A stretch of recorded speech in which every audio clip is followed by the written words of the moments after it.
lo que corresponde al día de hoy, que es el 11 de mayo del 2020, en una plática virtual en esta videoconferencia.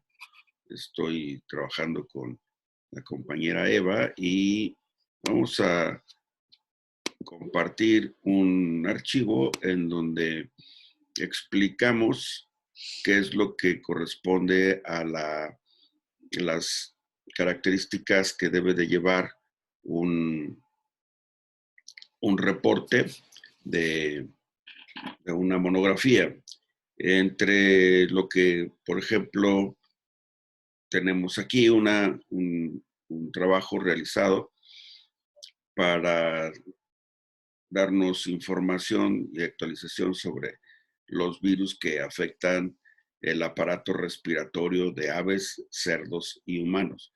Esto implica describir la problemática que puede significar, por ejemplo, bronconeumonía en cada una de estas especies, la forma en que comparten patógenos y cuál es el mecanismo de infección por el que un patógeno puede afectar estas tres especies. En el inicio de nuestro curso comentamos que los virus son entidades altamente específicas y trabajan con una célula blanco en cada una de las especies. Y entonces algunos pueden afectar una especie en particular y otros tienen la posibilidad de mutar a otras especies o bien simultáneamente ya, por ejemplo, podríamos hablar de virus de influenza, que existen cepas que afectan simultáneamente aves, cerdos y humanos.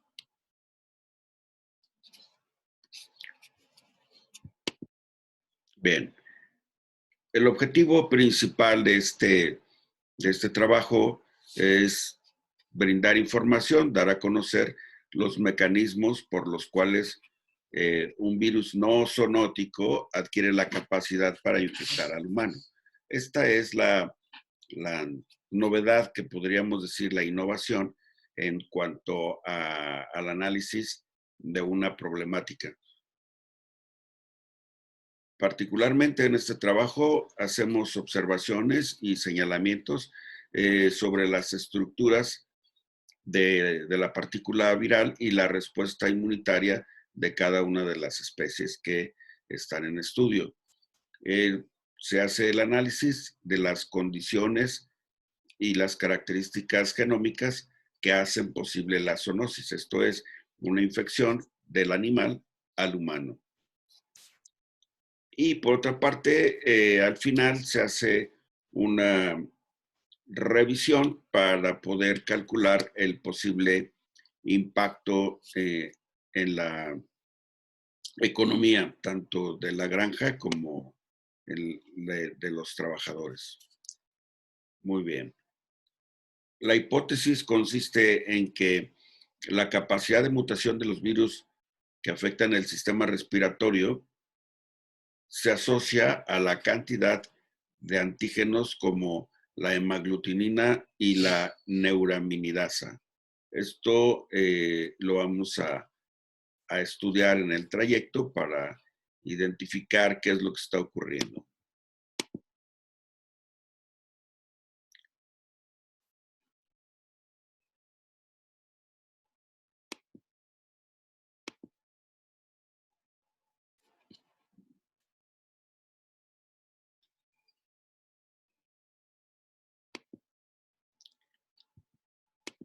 Y así,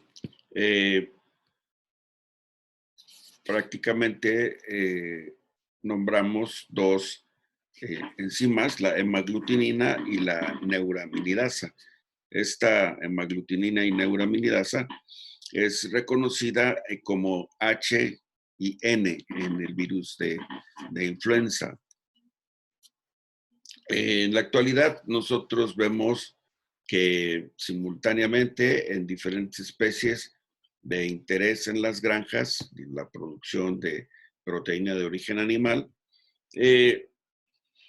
ha habido algunos cambios en su capacidad de adhesión, por ejemplo, la modificación de los epítopos, de tal forma que esta modificación permite adaptarse a células de humano.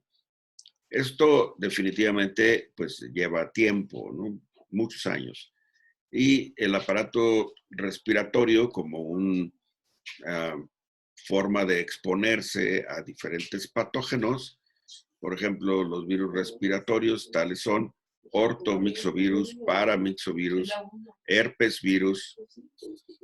Los virus respiratorios generalmente entran por vía oral o nasal y suelen invadir los epitelios, como pueden invadir otras estructuras como órganos linfopoyéticos, tonsilas, para empezar, ya que se encuentran ahí en ese lugar. Y estos pueden ser difundidos por las excreciones, tanto del sistema respiratorio, por ejemplo, los estornudos, la tos, y de esta forma se expele una cierta cantidad que vamos a imaginarnos como una dosis infectante. ¿Qué queremos decir aquí? Que para que un virus expuesto simultáneamente entre, vamos a pensar, aves y los trabajadores que trabajan con las aves, a la vuelta de varios años, el trabajador ha estado aspirando la biodispersión que encuentra o el microbismo ambiental que se encuentra en las casetas de las gallinas, por ejemplo.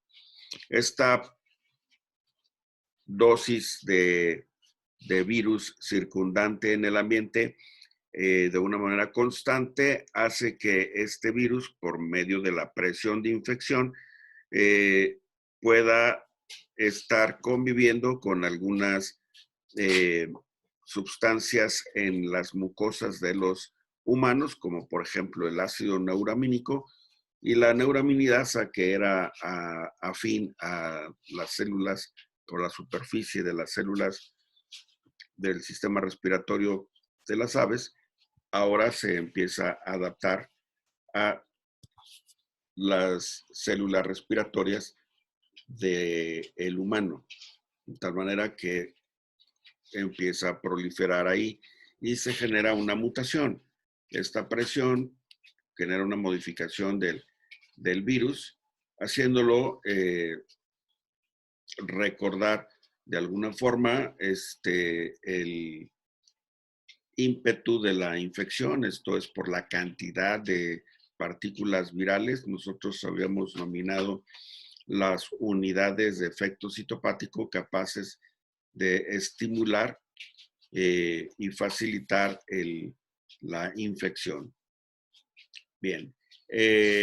El tema del hacinamiento, grupos grandes en poco espacio, tienen una tendencia a compartir este tipo de ambientes y por lo tanto esta presión hace que cambie o que el virus se adapte a otros individuos de otras especies que están expuestos a esta cantidad de virus. Así, de cierta manera, a la vuelta del tiempo, estamos hablando, no son ni meses ni días, sino que estamos hablando de años, hay una recombinación genética y entre esto se sucede una nueva cepa que ahora bien puede afectar tanto a otra especie como cerdos, otra especie como humanos y simultáneamente tal vez el origen fue en las granjas avícolas. En un periodo, probablemente este virus no fue patógeno para el humano. Sin embargo, con estas modificaciones que estamos comentando, se habilita para infectar a las células. Esto quiere decir que en un principio el virus no prolifera para adherirse a las células de humano y por lo tanto el sistema inmune lo resuelve sin ni siquiera enterarse el individuo que fue infectado por esta cepa. No hay una respuesta. Bien, retomando el tema de las estructuras, hablamos de proteínas de tipo estructural. Las proteínas de tipo estructural, que son las que forman el cápside, la proteína M o la proteína matriz del peplo, son proteínas que protegen el genoma y son poco reactivas, son muy estables. Y estas, su función principal es facilitar que el genoma viral pueda ir de una célula a otra, o bien de un individuo a otro. Y en este caso que estamos contemplando, que vaya inclusive de una especie a otra. De tal manera que circunstancialmente el virus va a encontrar otra nueva oportunidad en una célula sensible. A partir de ahí, esta partícula viral buscará la forma de introducir su ácido nucleico. El ácido nucleico, el cual puede ser ADN o ARN, se va a codificar en el tema de la biosíntesis de las proteínas celulares, pero ahora con el objeto de producir nuevas partículas virales, de tal suerte que el metabolismo de la biosíntesis molecular de la célula ahora lo que está produciendo son proteínas que van a producir nuevas partículas virales. En algunos virus, como son, por ejemplo, el ortomixovirus, el paramixovirus, y otros virus que contienen doble envoltura, esto es, tienen un cápside, que es la que está más intrínsecamente ligada o protegiendo al ácido nucleico, y una masa externa. Esta masa externa eventualmente está formada por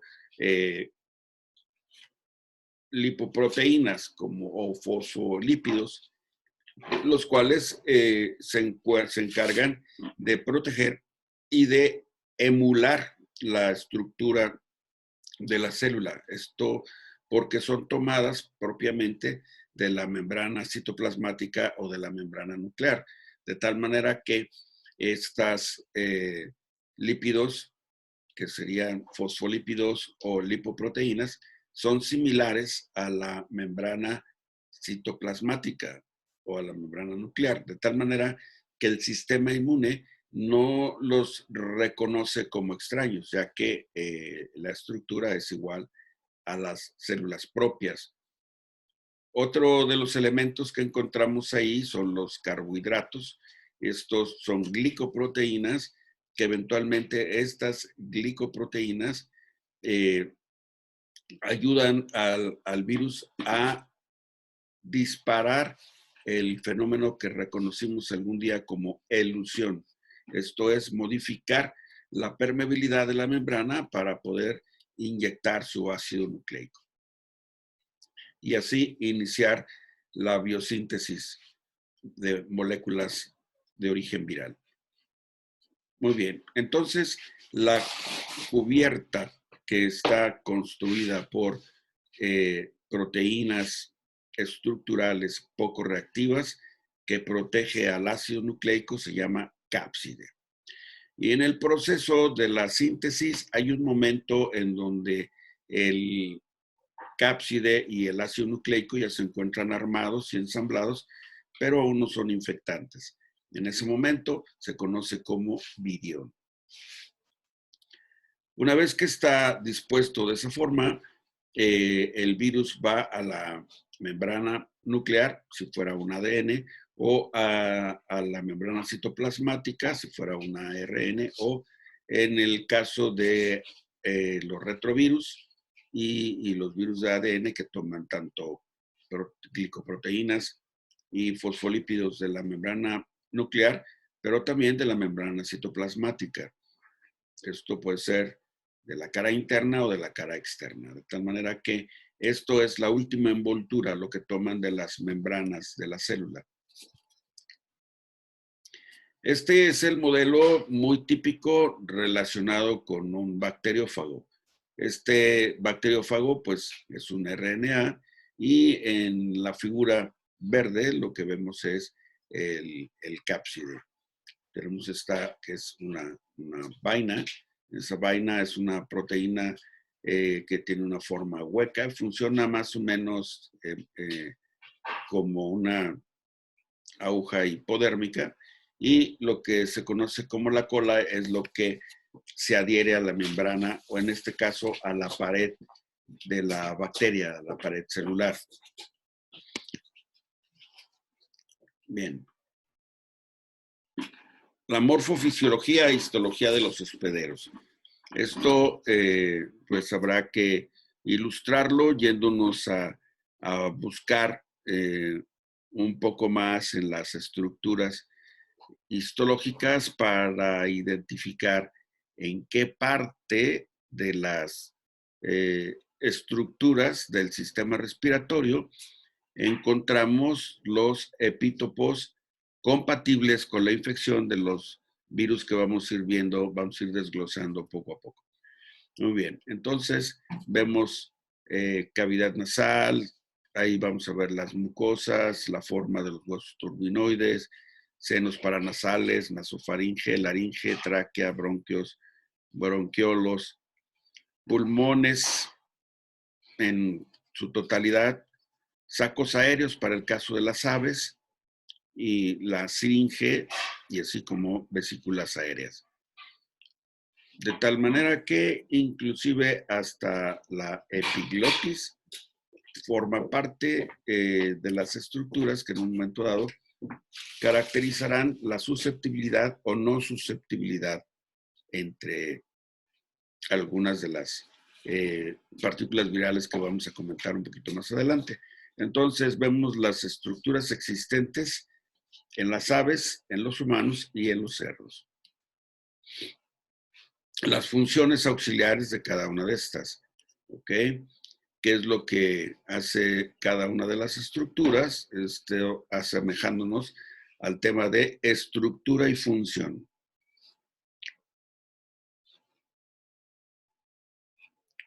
Bien, esta parte es muy importante. ¿Por qué es muy importante? Porque aquí ya estamos hablando del tipo de célula que podemos localizar en cada una de las estructuras anatómicas que acabamos de comentar. Y entonces vemos lo común, que es un epitelio. Básicamente en el cerdo, en toda la línea de la mucosa, pues evidentemente es un epitelio. Esto es común para las tres especies.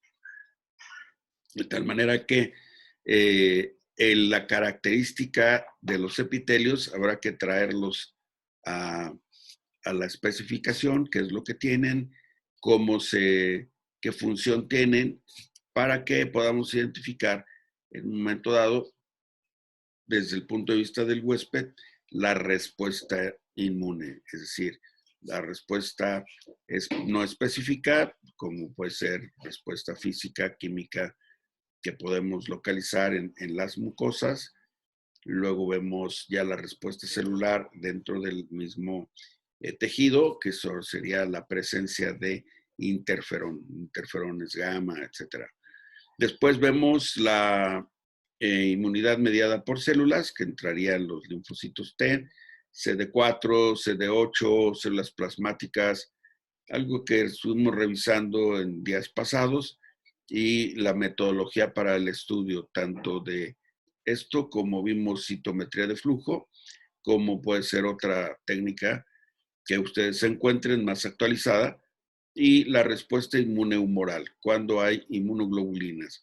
Las inmunoglobulinas importantes para el sistema respiratorio son las IgA, y valdría la pena revisen IgA-S, esto es IgA secretorias.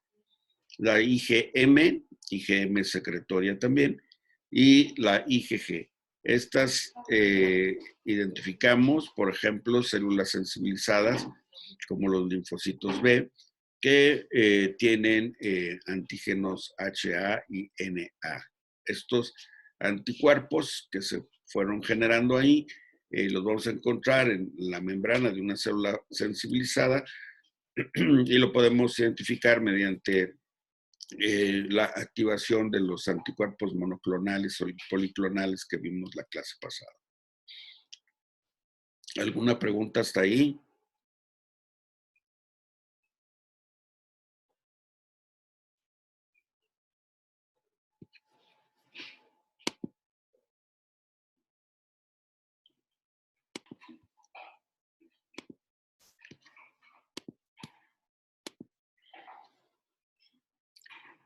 Muy bien. Ustedes en la monografía eligieron una familia viral, que aquí es cómo aplicas esa investigación sobre la familia viral que tuvieron que haber elegido. Y en una de las preguntas será, ¿cuáles especies son las que infecta esta familia viral que están estudiando? De tal manera que, en este caso, el punto crítico de la investigación es cerdos, aves y humanos. El punto de convergencia o la problemática crítica es la afección a humanos, definiendo pues los elementos que participan en el proceso de la adaptación del virus y la respuesta inmune, y luego la presencia de algunas enfermedades que podrían llamarse de riesgo, riesgo profesional o enfermedades del trabajo, ¿no? Bien, entonces encontramos algunas de las familias Orthomyxoviridae, que sería influenza tipo A, esto implica aves.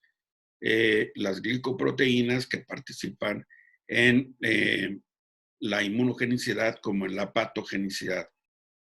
El nombre de la enfermedad sería influenza porcina e influenza aviar. También en el caso de los humanos se llama influenza, ¿no? Tenemos otro que es el herpes viridae, herpes virus tipo 1, que virus de la pseudorrabia o virus de Auyeski, enfermedad de la cual ya nuestra piara está libre. Y aunque no hay zoonosis aquí, es de la misma familia y del mismo grupo que el herpes zóster, que afecta a los humanos. Y tenemos otro que es en las gallinas, que produce una linfomatosis neural y parálisis de las aves. Estos dos herpes son exclusivos de la especie, no hay reportes en donde se haya provocado zoonosis. Para mixovirus, encontramos aquí una familia, una subfamilia, que es la que produce el moquillo canino, la peste bovina y la enfermedad de Newcastle. Bien, estos serían algunos de los estructuras que tendremos que estar mencionando en la monografía.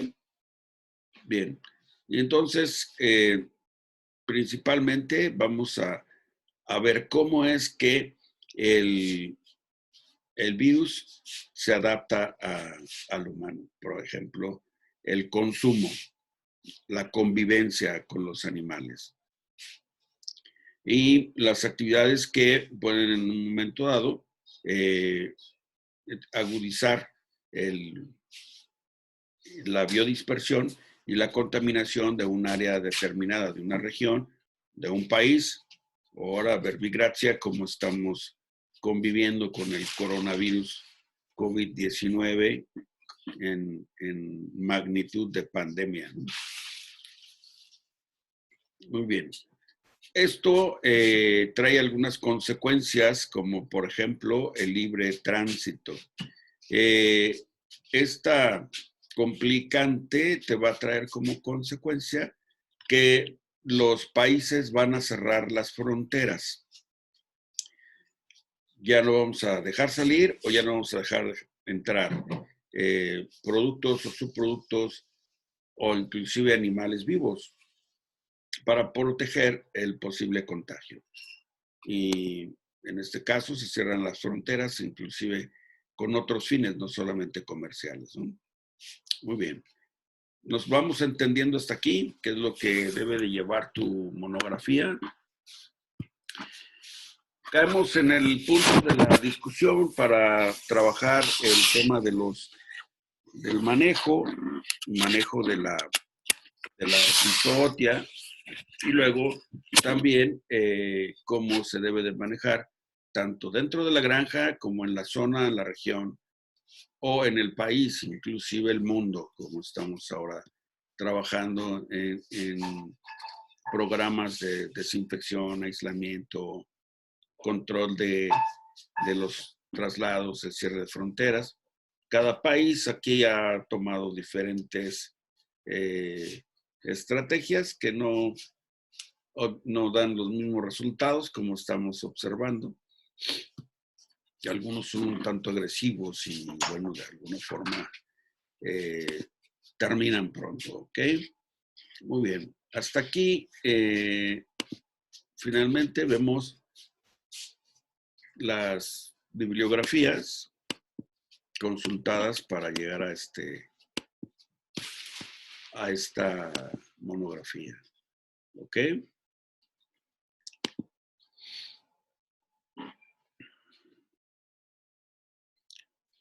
Muy bien.